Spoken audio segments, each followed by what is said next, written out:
ආයුබෝවන් අද අපි කතා කරන්න යන්නේ ගිවත්තේත් වගා බිමේත් සරුසාර තක්කාලි අස්වැන්නක් ලබා ගන්න අවශ්‍ය කරන සම්පූර්ණ මඟ පෙන්වීම ගැන.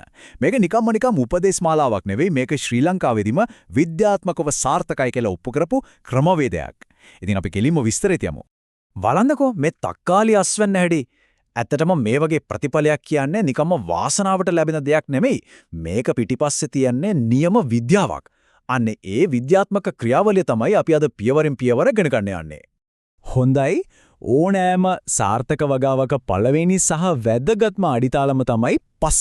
ඉතින් අපි හැමදේටම කලින් බලමු තක්කාලි පැලවලට හරියන හොඳම වගා මාධ්‍ය එහෙම නැත්නම් පස් මිශ්‍රණය සකස් කරගන්නේ කොහොමද කියලා.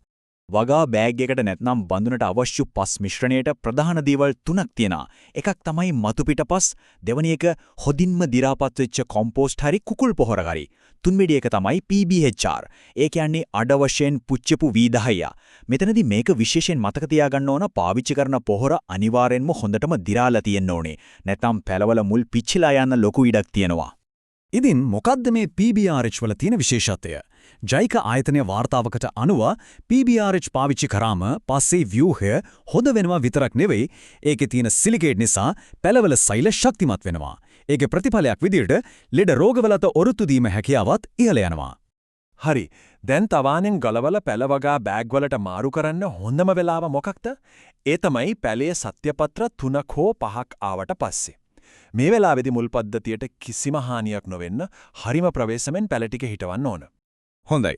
දැන් අපේ පැලය අලුත් ගෙදර ඒ කියන්නේ වගා බෑග් එකේ ස්ථාපිත වෙලා ඉන්නේ. ඊළඟට ඒකට අවශ්‍ය වෙන්නේ මොකක්ද? නියම පෝෂණයක්.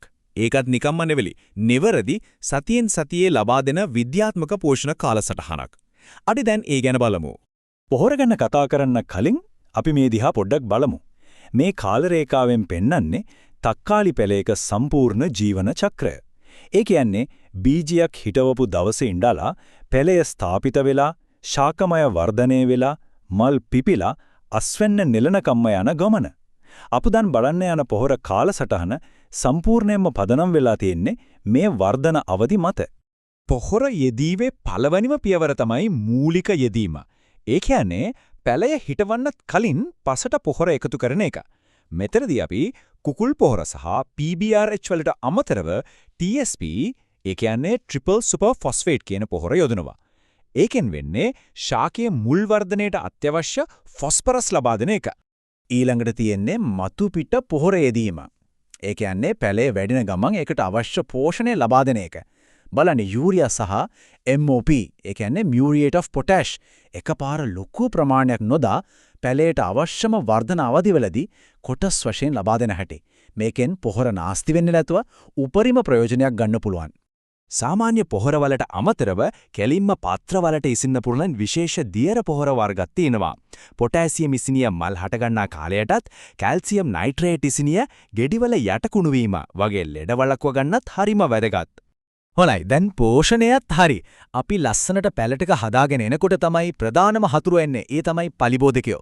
දැන් අපි බලමු තක්කාලි වගාවට හානි කරන ප්‍රධාන සතුරන් දෙන්නෙක් ගැන. මෙන්න අපේ පළවෙනි සතුරා. ගෙඩි විදින පණුවා. වම් පැත්තේ රූපේ එන්නේ දලඹු අවස්ථාව. දකුණු පැත්තේ රූපෙන් පේන්නේ එයා කරන හානිය. මේ වගේ ලස්සනට වටකුරු සිදුරු හදලා ගෙඩි ඇතුළටම ගිහින් සම්පූර්ණ අස්වැන්නම විනාශ කරන්න මේ කීටයාට පුළුවන්. ඊළඟට සුදු මැස්සා. ප්‍රමාණයෙන් හරිම පොඩි වුණාට මෙයත් ලොකු හානියක් කරන කෙනෙක්. සාමාන්‍යයෙන් කොළවල යටිපැත්තේ පොඩි කපුපුළුන් වගේ තමයි මෙයාලව දකින්න ලැබෙන්නේ. සුදු මැස්සන්ගෙන් වෙන්න ලොකුම හානිය පැලෙන් යුෂ උරා බීම විතරක්ම නෙවෙයි. ඊටත් වඩා භයානක දේ තමයි ඔවුන් කොළ කොඩවීමේ වෛරසය වගේ දරුණු රෝග පැලෙන් පැලයට ගෙනියන්න එක. එක පැලයකට ආවොත් මුළු වගාවටම රෝගය බෝ කරන්න යාලට පුළුවන්. හරි දැන් අපි සතුරුන්ව අඳුනගත්තා.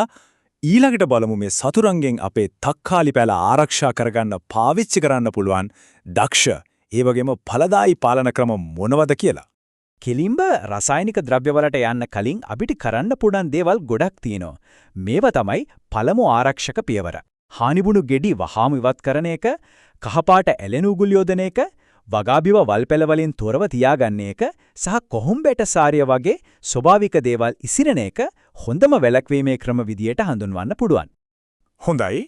අපි මේ කතා කරපු සම්පූර්ණ ක්‍රමවේදය ඇත්තටම සාර්ථකද? කතාවෙන් විතරක් මදි නේද? දැන් අපි බලමු ශ්‍රී ලංකාවේ සිදු කළ ක්ෂේත්‍ර පරීක්ෂණයක සැබෑම ප්‍රතිඵල. මේ ක්‍රමේ කොච්චර සාර්ථකද කියලා ඔප්පු කරන සාක්ෂි තමයි මේ. මේ ප්‍රස්ථාරය දිහා බලනකෝ මෙතන පැහැදිලිවම පේනවා අපි කතා කරපු වැඩි දියුණු කළ පොහොර කළමනාකරන පැකේජය පාවිච්චි කරාම අනිත් ක්‍රම දෙකටම වඩා සැලකිය යුතු මට්ටමකින් ඉහළ අස්වැන්නක් ලැබිලා තියෙනවා. සංඛ්‍යාවලින් මේක ඔප්පු වෙලා තියෙනවා. ඉහළ අස්වැන්නක් විතරක් මදි නේද? ඒක ලාභදායීත් වෙන්න එපායයි. මෙන්න ඒකටත් උත්තරේ. මේ ප්‍රස්ථාර වලින් පෙන්නන්නේ වැඩි දියුණු කළ ක්‍රමවේදය, ඒ කියන්නේ IDOA ක්‍රමය පාවිච්චි කරාම දරණ වියදමට සාපේක්ෂව ලැබෙන ආදායමත් අනිත් ක්‍රමවලට වඩා ගොඩක් ඉහළයි කියන එක. ඒ කියන්නේ මේක තමයි බුද්ධිමත්ම සහ ලාභදායීම ක්‍රමය. ඉතින් සාර්ථක තක්කාලි වගාවක රහස දැන් පැහැදිලි. ඒකට අවශ්‍ය විද්‍යාත්මක දැනුම ඔප්පු කරපු ක්‍රමවේදය දැන් තිබෙනවා. දැන් තියෙන ප්‍රශ්නේ තමයි මේ දැනුම පාවිච්චි කරලා ඊළඟට වගා කරන්නේ මොනවද කියන එක.